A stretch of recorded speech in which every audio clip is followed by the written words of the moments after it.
Isang grupong nangihikayat di umano ng mga open-minded mag-invest sa kanilang korporasyon kapalit daw ng malaking kita. Pero say goodbye to your money na dahil ang kausap ng mga nag-invest, nagtatago na. Naku po! Isang networking company na pinangalan ng Builders Road Marketing Corporation nagbebenta di umano ng mga health product. Ang tumangay raw sa pera ng kanilang investors, dumulog sa resibo ang isa sa mga nagrereklamo at natangayan daw ng pera ng kumpanya. Siyempre, health products, gusto naman natin yan. Plus yun nga kasi investment daw. Mag-i-invest ka, kikita ka. Yun lang. Ang pangako sa kanila, dodoble at triple ang ininvest nilang pera sa kumpanya. Pero it's a prank pala.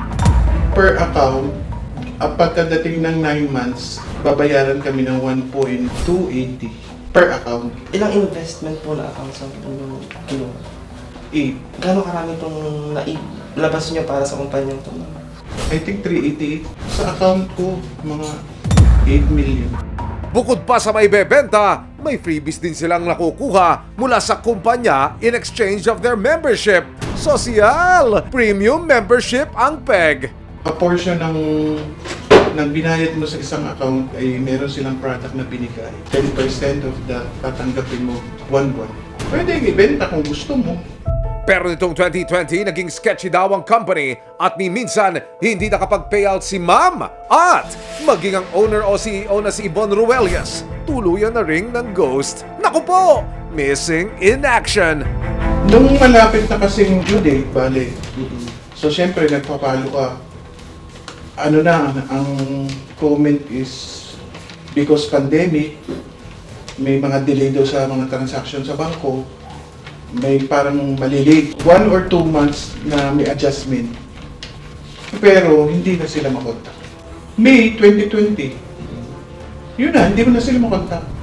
Sabi namatay daw yung kanyang nanay. Kaya ang tanong ko, kung mayroong namatay, paralyzed ang opisina. Stress ako sa mga anak ko una-una, tsaka yung finances. Kasi syempre, na-expect ko yun. I was traumatized.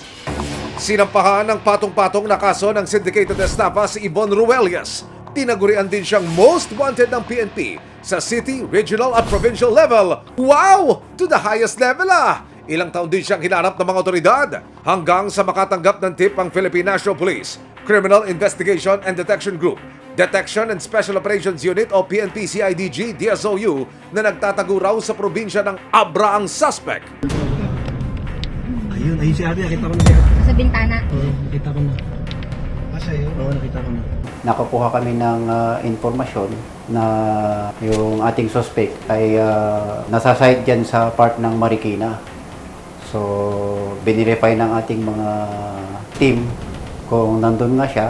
So, nabigo yung ating tropa dahil wala siya doon. Sa katagalan, mayroon kaming confidential informant na pumunta sa atin. Pinatanong kung kilala ba ito dahil nagtataka sila na bakit nandun sa area ng Abra.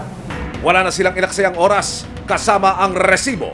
Biyahing norte ang mga operatiba. Mahuli na kaya sa wakas ang itinuturing na Estafa Queen?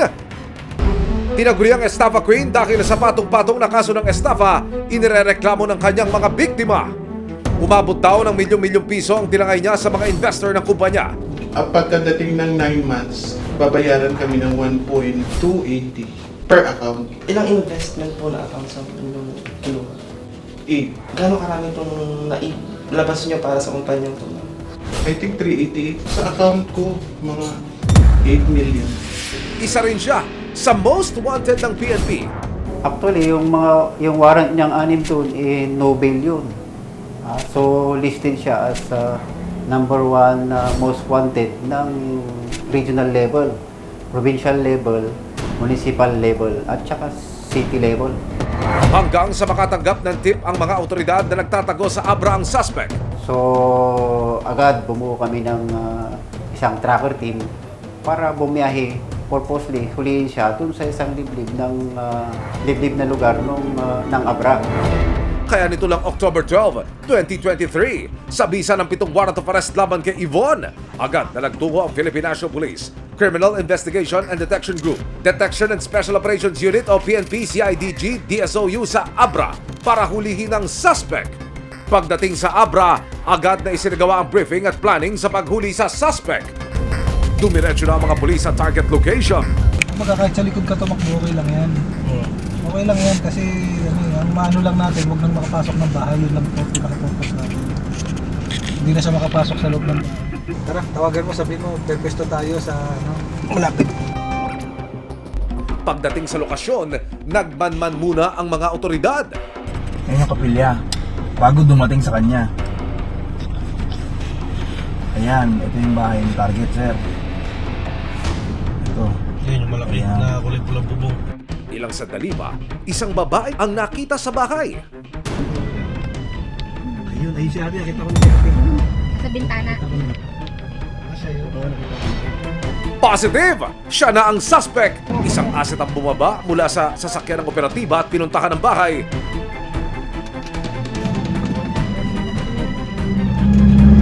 Diretso mo lang, diretso. Ayun na. Ayun na, nakasama ako. Tigil dito. Ayun na, masalita. Ayun na, lumabas na nga.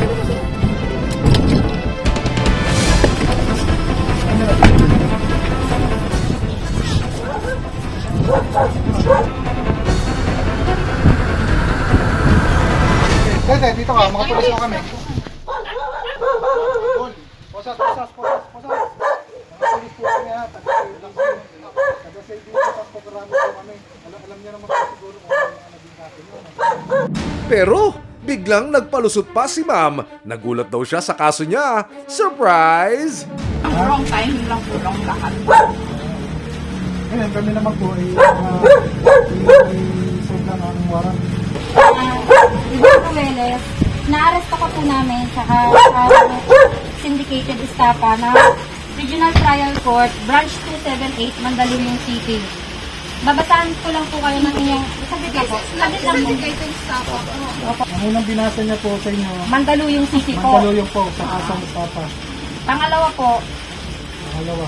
ito po, Regional Trial Court, Branch 17, Cagayan de Oro, Misamis Oriental, Syndicated Estafa po.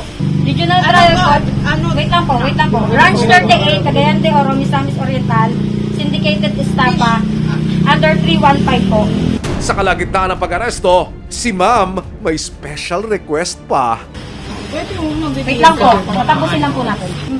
Miss Yvonne Rueles, babasahan ko lang po kayo ng inyong karapatan. You have the right to remain silent. Anything you say can be used you against the court. You have the right to choose an attorney. If you cannot afford, the government will choose one. Agad na dinala sa Maynila ang suspect na si Yvonne Rueles. Yes sir, captured na namin yung subject sir. Ang CEO ng Builders Road Marketing Corporation, nakapanayam siya ng resibo. Hindi ko po intention na magtago. Hindi ko intention. Sinadya kong hindi magparamdam kasi bala ko pong aayusin ang lahat ng ito. Sa lahat ng members, nagkataon lang siguro na biktima lang tayo ng pandemic na ito. Naharap sa patong-patong na kaso ng estafa at syndicated estafa ang suspect at kasalukuyang nakakulong sa Mandaluyong City Jail. Panawagan ng PNP, lumapit sa kanila ang sino mang nabiktima pa ng suspect. Sa mga tao na may alam na may mga warrant, huwag silang mag-atubili na pumunta dito sa Detection and Special Operations Unit dito sa Camp Crame para matulungan natin sila na implement ang mga taong may mga warrant of arrest. Hindi nila matatakasan ang mahabang kamay ng ating hustisya.